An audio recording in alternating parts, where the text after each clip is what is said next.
Odisea de Cousteau.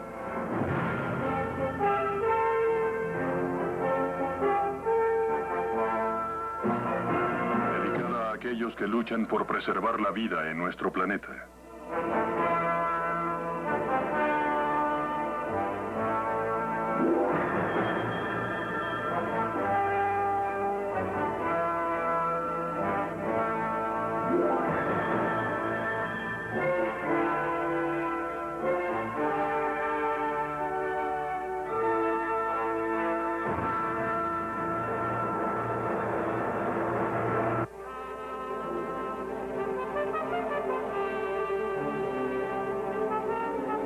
Terminadas sus batallas, un antiguo cañón es recuperado del fondo del mar.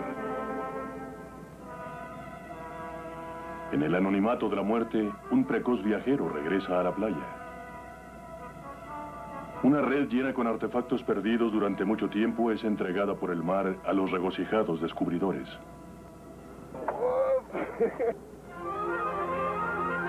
Son pequeños rescates de lo que las grandes aguas han tomado a través de la historia y que aún siguen tomando más de 1,5 millones de toneladas de barcos mercantes cada año. En el catálogo de los desastres, el naufragio conserva una influencia única en la imaginación del hombre. El cambiante mar es un recordatorio constante de la vulnerabilidad humana, la gran extensión vacía que puede borrar tan rápidamente toda señal de la presencia del hombre sobre ella. Sin embargo, en las sombrías profundidades la evidencia se conserva. Fantasmagóricas parábolas de la historia humana regadas por el fondo del mar. Mástiles y aparejos festonados por algas marinas. Algunos barcos aún parecen navegar, perdidos en las sombras silenciosas. Una rueda de paletas rota nos sigue contando de antiguas excursiones de verano.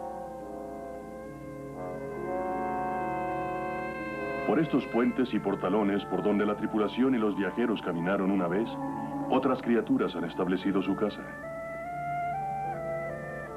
Plantas, peces y animales rápidamente amortajan al barco, como en todas partes, haciendo suyos los restos diseminados de infinitos viajes. Las reliquias perdidas del mar.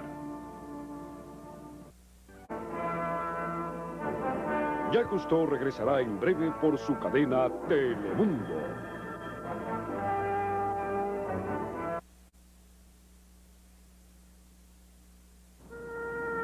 En la costa norte de Creta, un pacífico visitante, el Calipso, penetra en el tan peleado puerto de Heracleión. Llave del poder en el mar interior, Creta a menudo ha cambiado de manos entre las naciones mediterráneas en guerra. Frente a esta fortaleza una vez se desarrolló una batalla muy variada. En posesión de los venecianos, fue sitiada por los turcos, atacados a su vez por la marina veneciana con barcos de la supuestamente neutral Francia. El 24 de julio de 1669, la gran flota bombardeó a los turcos con un efecto devastador, pero el resultado de la batalla fue abruptamente alterado por la explosión del navío francés Thérèse, con una pérdida de 350 hombres y 70 cañones, causando daños tan graves a los barcos que se encontraban cerca que la flota se vio forzada a retirarse. Guiado por el informe de un buzo, el equipo del Calipso desciende para ver qué reliquias ha dejado la historia.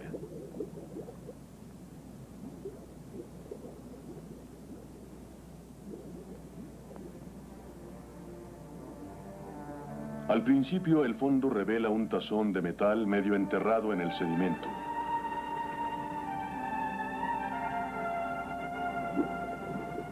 Pero ahora, un montículo de forma curiosa que surge del lecho del mar parece más interesante.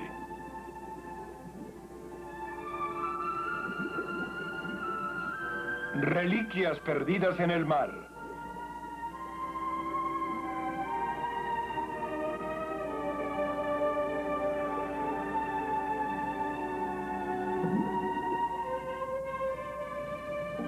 Es aquí donde los buzos encuentran la primera triste evidencia de la batalla realizada hace más de 3 siglos. Los pequeños perdigones de la metralla. A diferencia de las balas de cañón destinadas a romper los mástiles o los cascos, estas estaban destinadas para matar.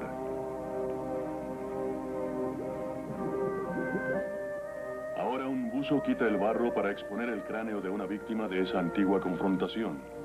Uno de los voluntarios franceses que dieron su vida en una ambigua batalla, en la que su propio monarca, Luis XIV, mantenía estrechos lazos diplomáticos y comerciales tanto con el antagonista turco como con el veneciano.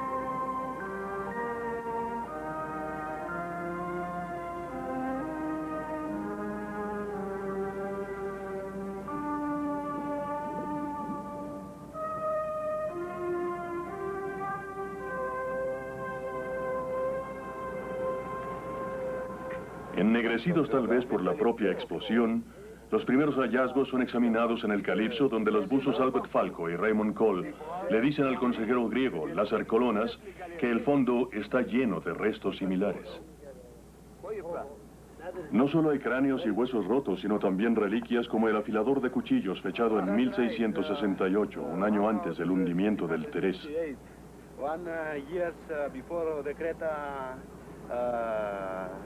With Arabian. Yes. Turk. Yes, Turk, yes. Turk.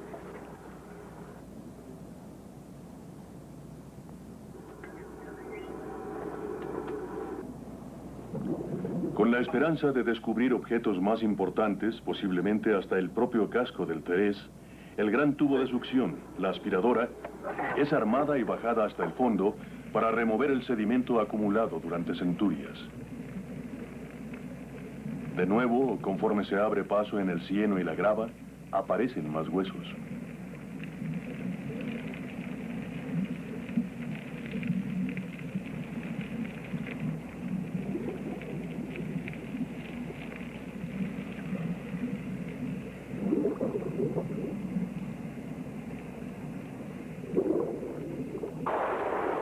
Succionados desde el fondo, la grava y el sedimento se limpian con un chorro de agua a través de un colador colgado del costado del Calipso.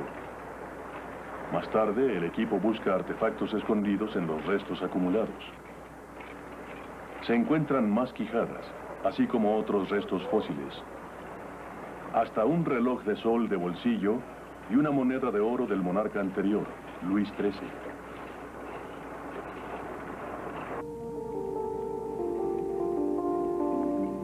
Ansioso por examinar el sitio, el capitán Cousteau también baja. Trabajando con la aspiradora, gradualmente expone mayores evidencias del buque hundido. Por fin encuentra los restos del esqueleto del casco del barco de guerra. Una desconcertante formación de tablones y piezas rotas que ya no están unidas en ningún diseño estructural claramente identificable.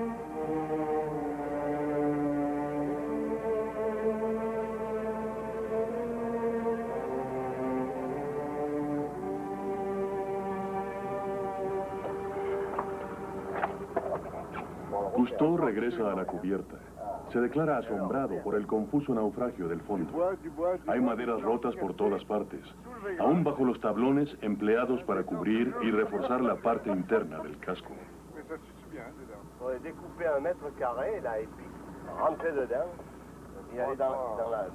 Informa de un hallazgo que evidencia la fuerza explosiva que hizo pedazos al Terés.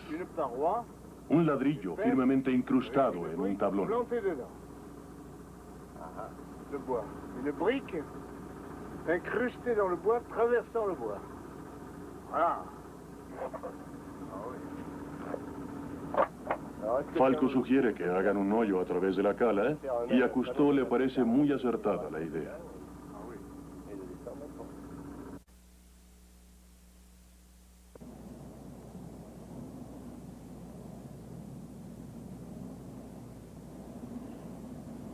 Según avanza el trabajo, Cousteau hace frecuentes inspecciones, generalmente por las mañanas cuando el agua todavía no ha sido enturbiada por el cieno que se eleva por la actividad de los buzos. Poco a poco, las excavaciones revelan la evidencia de la capacidad de combate del barco, recordatorios de sus baterías de cañones de ruedas cuyo retroceso era amortiguado por cuerdas. Una gran polea para aparejos surge de los restos. Una rueda de madera para cañón es recuperada por los buzos y enviada a la superficie.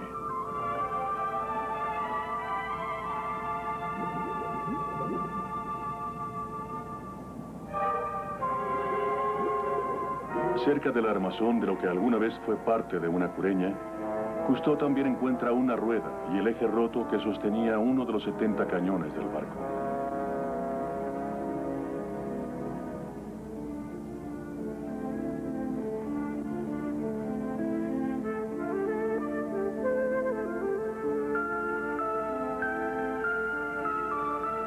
En un experimento digno de un niño, Cousteau descubre que la rueda podía funcionar todavía bastante bien.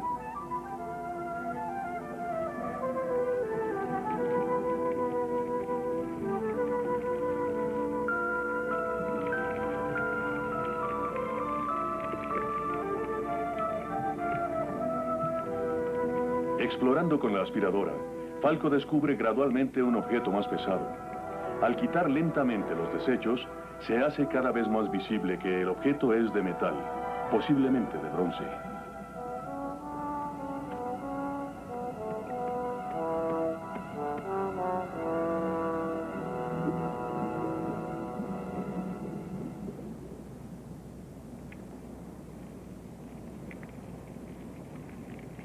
Con ayuda de los otros buzos, un extremo del objeto enterrado es finalmente expuesto. Es uno de los enormes cañones del Terés, descansando todavía en la posición en la que cayó hace 300 años.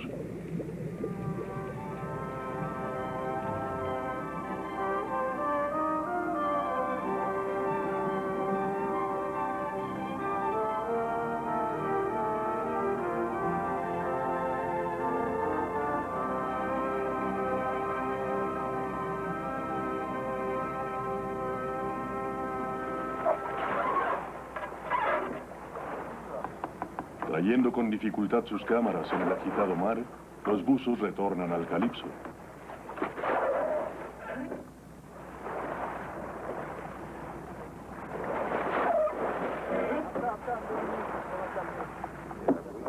Estos proyectiles son rescatados del lodo sin haber sido usados en una batalla en que se dispararon 15.000 balas de cañón contra los turcos.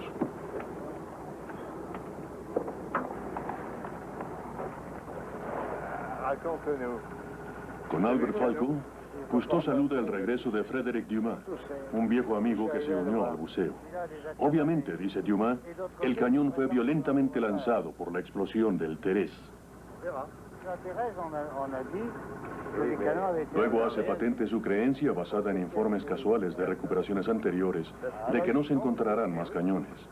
Menos pesimista, Cousteau sugiere que aún pueden seguir en el fondo. Aunque los descubrimientos están destinados al museo, Dumas sugiere en broma que al precio actual del bronce por kilo, 70 grandes cañones reportarían una enorme ganancia en el mercado.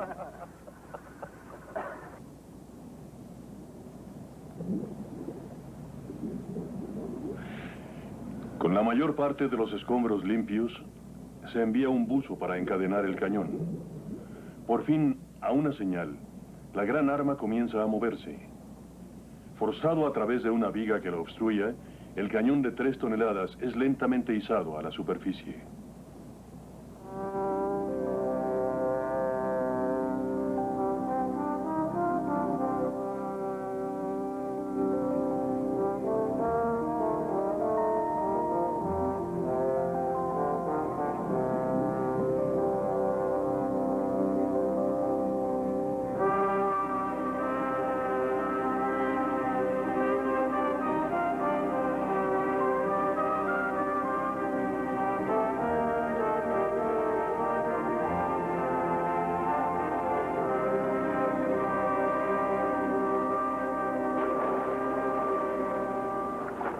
Écartez par là, sortez le bras un peu.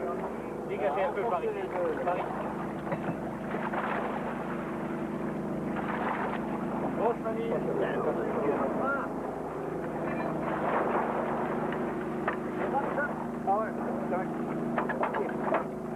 Montez, écartez un peu et montez. Laboriosa y cuidadosamente controlado para que no se estrelle contra el Calipso, el desgarbado peso surge del mar, llevado de nuevo a un mundo enormemente cambiado en el intervalo de su pérdida hasta su recuperación. Un mundo en el que hasta los cañones más modernos solo son útiles en guerras pequeñas o limitadas.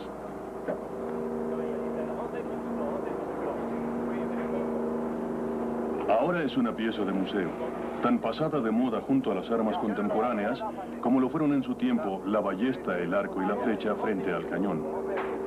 Encostrado de piedra caliza y óxido de cobre, la enorme arma es bajada al fin a su soporte sobre la cubierta del Calypso.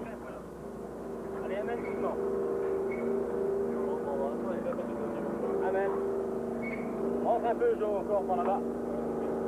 Doucement. Tiens bon, maintenant, doucement, amène. Amène encore. Allez, ça y est. C'est gagné.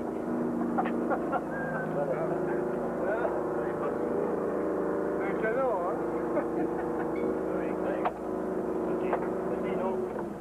Entre el ambiente de fiesta que invade al equipo, el propio Cousteau comienza a desprender el aglomerado duro como la roca que envuelve al cañón.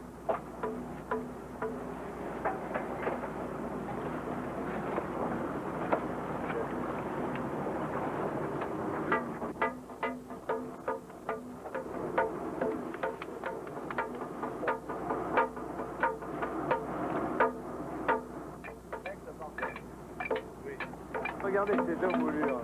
Es solo el principio de un prolongado proceso.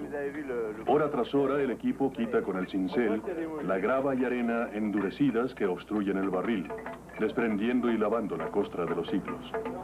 Lentamente el arma vuelve a recuperar sus contornos originales.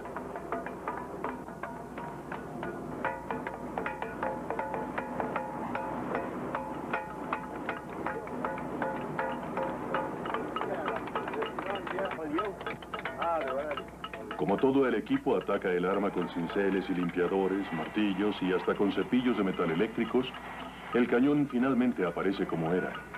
De nuevo brilla el bronce. Otra vez han surgido los diseños moldeados.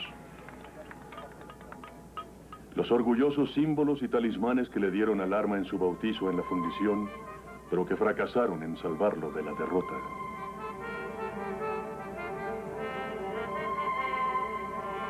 Lleno de orgullo, Albert Falco le da una última revisión a la pieza recuperada que está a punto de tomar su lugar en el Museo de Heracleion. En el crepúsculo, la tripulación del Calypso también se prepara para partir.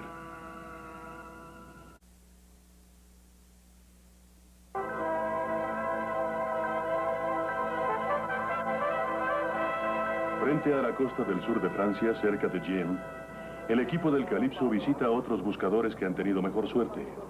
Aquí un equipo del Instituto de Arqueología Mediterránea ha excavado parcialmente el casco de un barco romano de antes de Cristo, que fue descubierto primero por buzos de la Marina francesa en 1967, a una profundidad de 70 pies. En la difusa luz del fondo, una extraordinaria aparición espera a los visitantes del Calypso. Con las posiciones de los agujeros de los clavos y de las esloras de ligazón claramente marcados, el costillaje del casco romano excavado yace en perfecta simetría.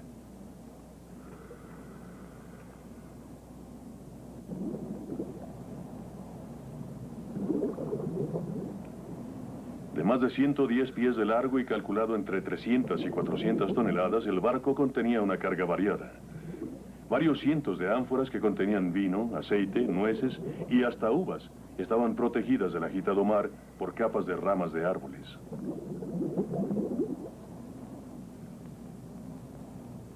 Entre los muchos objetos recuperados había ladrillos, morteros y manos, lámparas de aceite, una balanza de bronce que se creía provenía de Asia, media docena de conchas de caracol y un peine.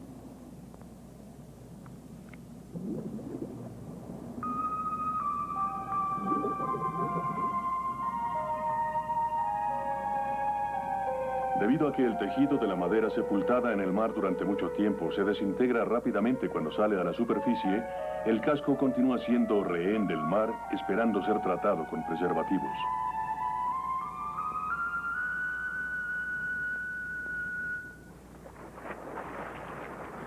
De vuelta a Día, frente a la costa norte de Creta, los buzos del Calypso continúan su búsqueda de otros desastres del mar.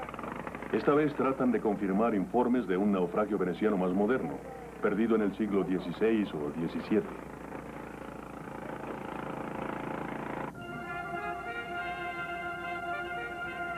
Casi inmediatamente, a un centenar de pies de profundidad, la luz revela un conjunto de pesadas barras de hierro o rieles en el arenoso fondo. Yacen como si estuvieran cuidadosamente alineadas en orden paralelo. Ya no sugieren ninguna función identificable o propósito.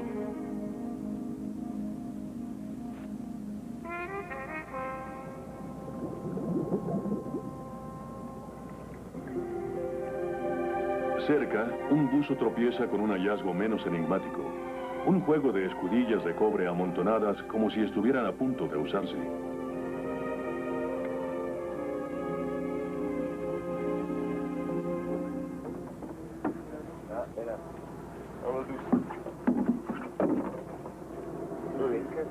Esperando que las escudillas sean la promesa de otros artefactos, aunque no se vio nada más, el equipo prepara ahora un reconocimiento exhaustivo.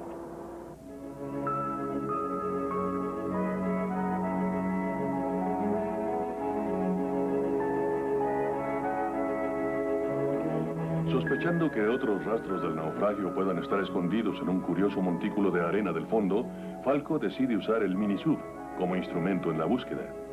El minisub trae una útil herramienta para sondeos submarinos. Un chorro de agua cuya bomba es impulsada desde el calipso. Equipado con una boquilla sin retroceso que dirige parte de su impulso hacia atrás, el minisub puede mantener una posición estable durante las maniobras.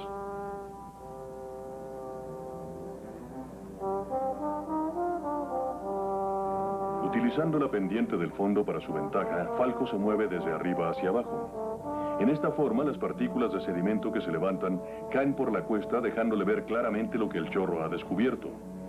Pronto son expuestos más platos de cobre, alfarería rota y pequeñas vasijas.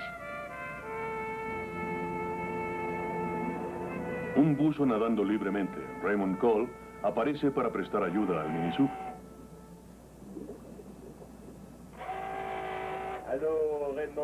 Equipados cada uno con un radio sonar, Cole y Falco se comunican fácilmente. Tu peux prendre cette pièce là, devant toi, juste devant toi, dans l'axe de la secoupe. Ok. Celle-là, ok, tu peux la prendre. Ok, le mets dans la secoupe. A pedido de Falco, Cole recupera una pequeña ánfora de la arena y la coloca en el compartimento de carga. Luego trae otra escudilla para transportarla hasta la superficie. Alors Raymond, tu veux prendre là la pièce qui est sur ta droite, c'est ça, c'est celle-là. Ok, tu la portes dans la secoupe. Hein.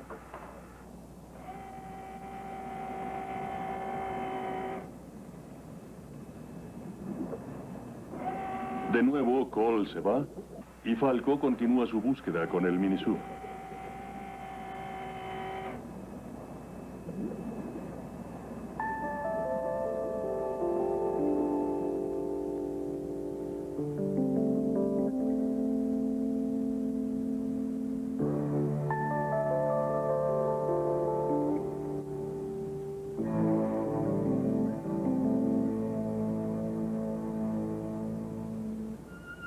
Pronto, cuando va bajando por la pendiente, el chorro descubre una piedra cortada. Luego más bloques, todos claramente cortados o cincelados por manos humanas.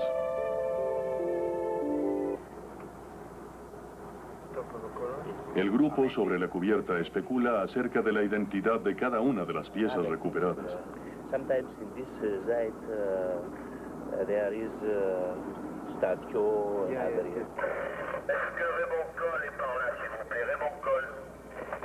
Una llamada de Falco por el radio sonar informa que han sido encontradas más piedras.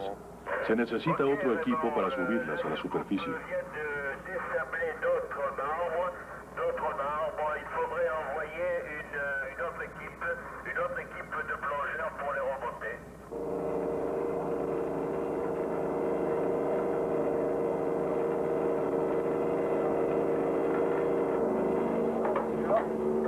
Constantemente, día tras día, más cargas de piedra cortada son subidas desde el fondo por la grúa, operada por Paul Suena.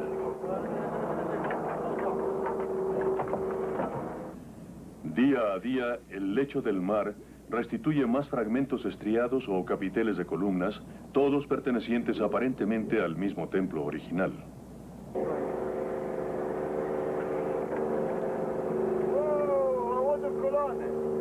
Pero ¿cómo explicar su presencia en un naufragio relativamente moderno? ¿Fueron usadas solo como lastre? ¿O acaso fue, como alguien del equipo sugirió, la compra de algún William Randolph Hearst del siglo XVIII que importaba un templo griego para que le sirviera como adorno para su jardín o como escondite de fin de semana?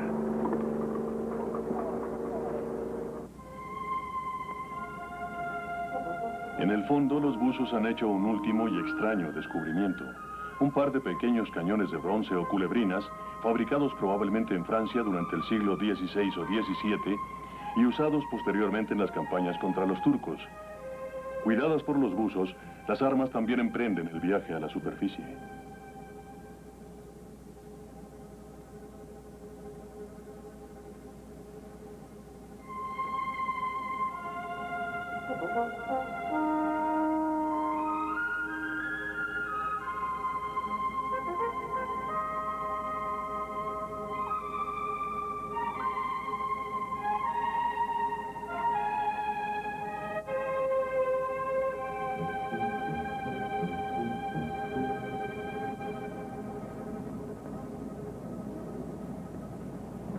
Lo mismo que las piedras, los cañones hacen surgir preguntas. ¿Eran llevados como armamento o también solo eran artículos de coleccionista? Pero el pasado permanece silencioso. Cualquiera que sea la respuesta, las armas siguen portando una amenaza que causa una pequeña conmoción entre los descubridores.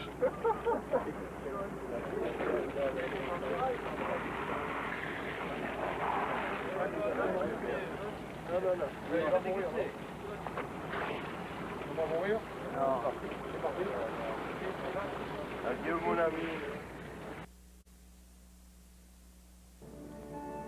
En Navarino, al occidente de Grecia, la vieja fortaleza sigue dominando la costa, pero en su bahía iluminada por el sol, el Calipso encuentra pocas marcas de la historia. Sin embargo, fue en este sereno recinto que los espartanos se rindieron a la marina ateniense. 22 siglos después, el 23 de octubre de 1827, tuvo lugar aquí la gran batalla naval por la que Grecia resurgió como nación independiente. En las sombrías profundidades, las luces revelan poco cuando los buzos principian su búsqueda del enorme cementerio de barcos de la bahía. Con las manos vacías, el equipo regresa a la playa con los aldeanos griegos que son los herederos vivientes de la batalla de Navarino. Para ellos, al menos, sigue siendo una leyenda viviente. Aquí, tratando de imponer un armisticio entre los griegos rebeldes y sus amos turcos, 27 barcos ingleses, franceses y rusos se enfrentaron a una flota turco-egipcia de 65 navíos. Después de una batalla de 3 horas y media, 60 de los barcos de guerra otomanos habían sido destruidos sin que se perdiera ni una sola nave aliada.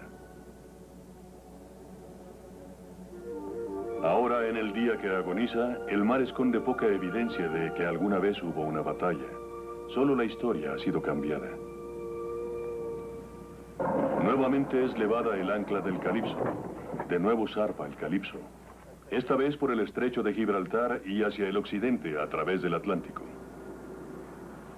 En su meta, las víctimas del mar habrán sido causadas no por una tormenta o guerra ni por ningún error humano, sino por las fuerzas acumuladas de la propia tierra. Desde el mar se avista la isla francesa de La Martinica.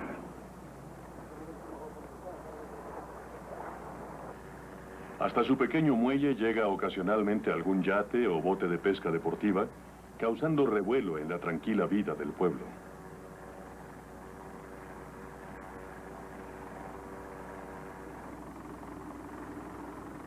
No obstante, ahora aparecen bajo el helicóptero las viejas ruinas de lo que alguna vez fue una iglesia. Enseguida veremos un espacio vacío en forma de rampa que una vez fue ocupado por un teatro. Son las cicatrices causadas por uno de los más grandes desastres naturales de la historia humana. El 8 de mayo de 1902, el cercano monte Pelée estalló. En cuestión de minutos, una hirviente nube de gases y cenizas envolvió a Saint-Pierre, extinguiendo las vidas de sus 30.000 habitantes. Sobre la ciudad muerta, la explosión dejó un siniestro monumento, una espiral de lava que posteriormente se derrumbó.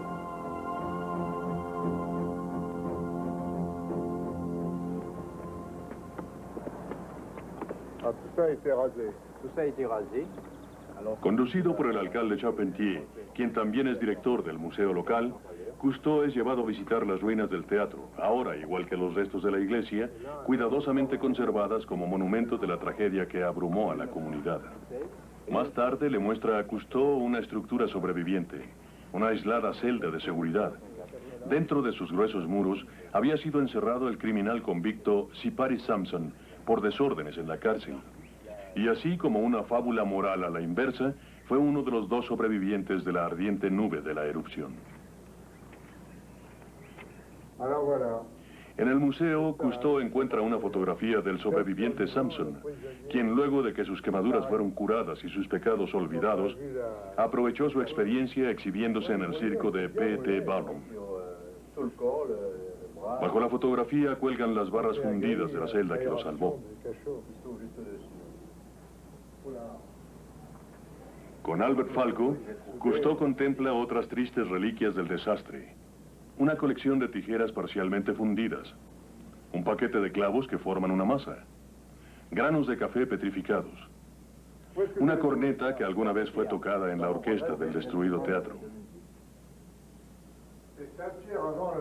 Un gran mural de una fotografía tomada el día anterior a la explosión del Monte Pelé muestra la línea de barcos esperando cargar en los muelles del entonces activo puerto.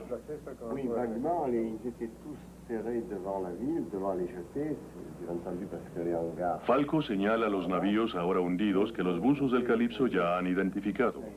Un yate italiano, varios barcos mercantes, el Gabriel, el Diamant, el Teresa Lovigo. Al día siguiente, solo un barco mercante ardiendo, el Roraima, quedaba en el puerto destruido.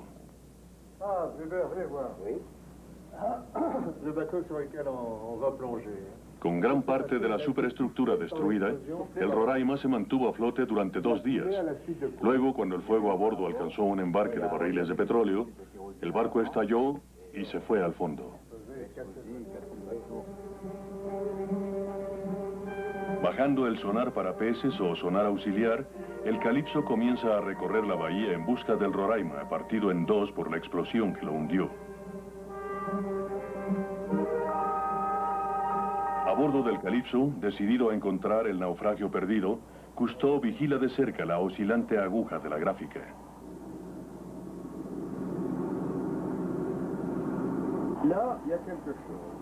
Gradualmente comienza a aparecer una forma en el papel. Estudiándola, Cousteau señala que es el mayor naufragio que han encontrado, y es, según él y Falco, casi seguramente el Roraima.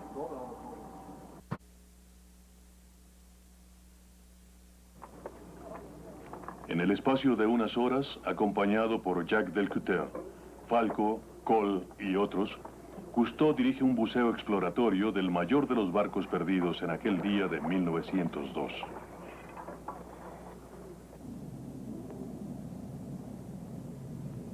Nuevamente descendemos. Somos 8 en total, amigos y viejos compañeros de muchos viajes al fondo del mar. Extraños visitantes del elemento que vio nacer las más antiguas y ancestrales formas de vida. Ahora somos exploradores de un pasado más reciente, enterrado aquí en las profundidades donde los barcos yacen silenciosos, sus viajes interrumpidos, navíos que llegan a un destino jamás esperado y que ni siquiera está en su lista de puertos de arribo. A 55 metros, cerca de 150 pies, la proa del destrozado Roraima se eleva hacia nosotros desde la oscuridad del fondo. Sus planchas apenas pueden reconocerse, sumamente cubiertas por una gruesa capa de vegetación, de algas y criaturas marinas, tales como las virgularias, las largas espirales en forma de colas, que en realidad son colonias de animales vivos.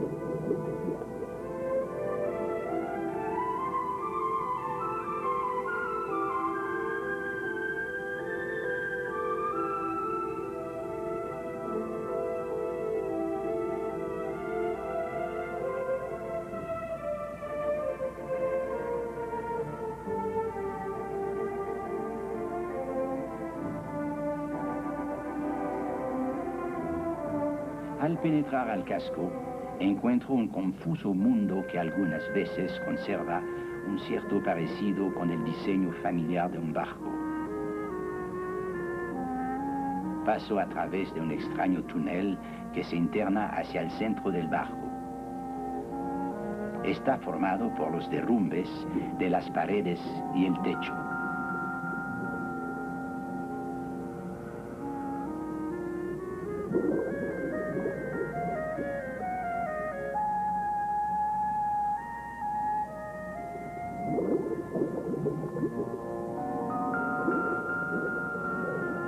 Nuevamente suspendido afuera, me hundo lentamente en los estrechos confines de la sala de máquinas.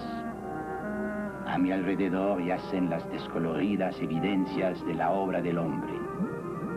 Aquí están sus máquinas corroídas, las apenas identificables cadenas, cuerdas y cilindros.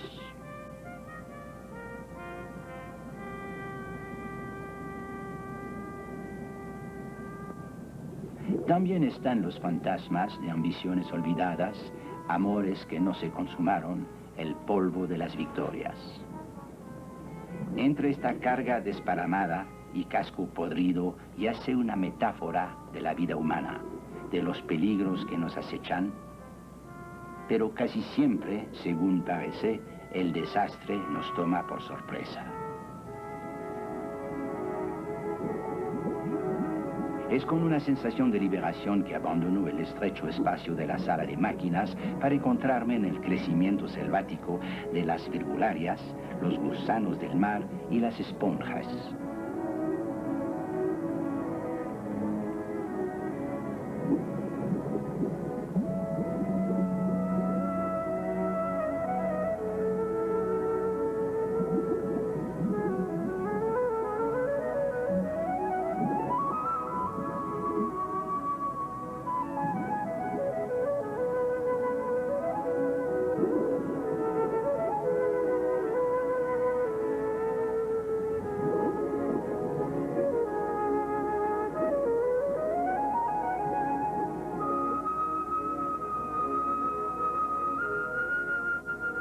Paso hacia abajo entre los soportes de un puente desaparecido. Nado a lo largo de un portalón ahora enterrado en el lodo. Aquí, donde caminaron la tripulación y los pasajeros, algunos peces nadan cerca, alertas a nuestra presencia, pero sin estar seguro de si somos una amenaza o una promesa. Por todas partes a mi alrededor está la evidencia del ahorro de la naturaleza, de una economía donde nada se desperdicia. Aquí la vida sigue construyendo sobre la catástrofe y criando flores, jardines entre las ruinas y los muertos. Aquí nuevas formas, nuevas criaturas amortajan la obra del hombre con estructuras de encaje, notas de color, filamentos de vida.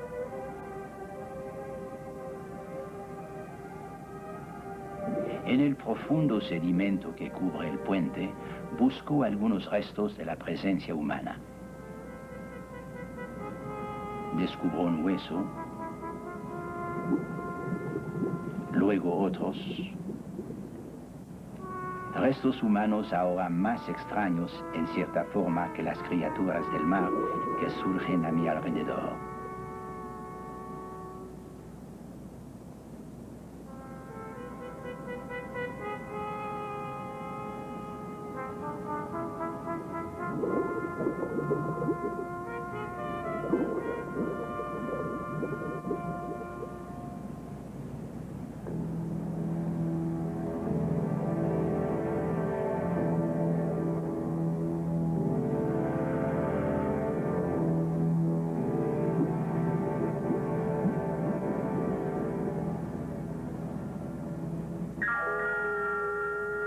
Por fin encuentro una botella de vidrio torcida por el fuego, crónica del mortal calor que destruyó todo.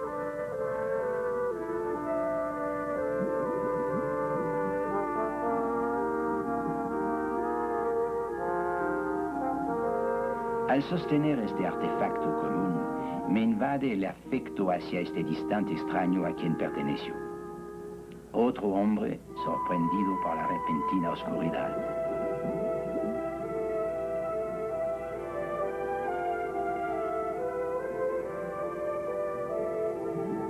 Comenzamos nuestro regreso, siguiendo el cable hacia arriba.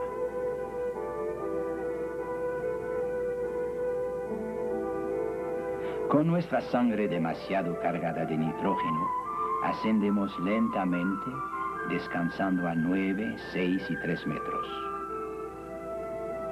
Por un instante tengo la ilusión de que ascendemos por el aire. Las brillantes sardinas son una bandada de pájaros. El oscuro casco del Calipso es un dirigible suspendido del cielo.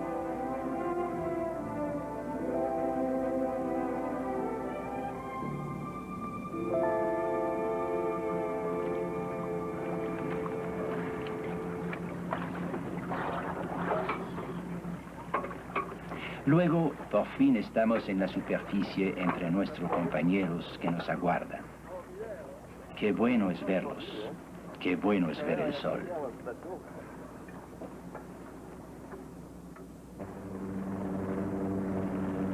En Martinica visitó otro montículo de leyenda, que sigue llamándose la tumba de los Caribes.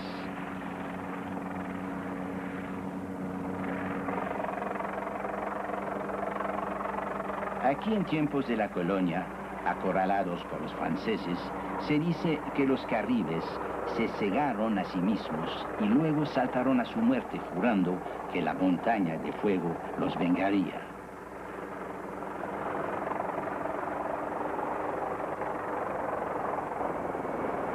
Los indios se extendieron alguna vez por todo el Caribe.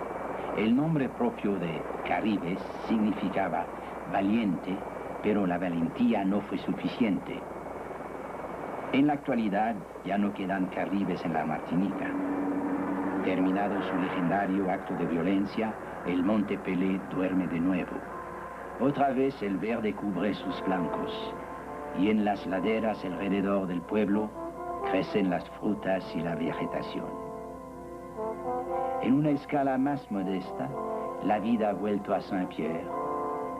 Los parques florecen sobre sus cicatrices y los niños juegan en la playa.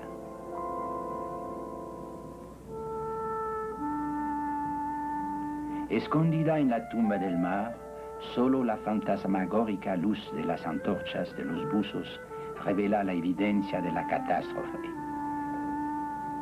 En la playa, a la sombra de la montaña que una vez los aterrorizó, la gente hace lo que siempre ha hecho. Sigue adelante.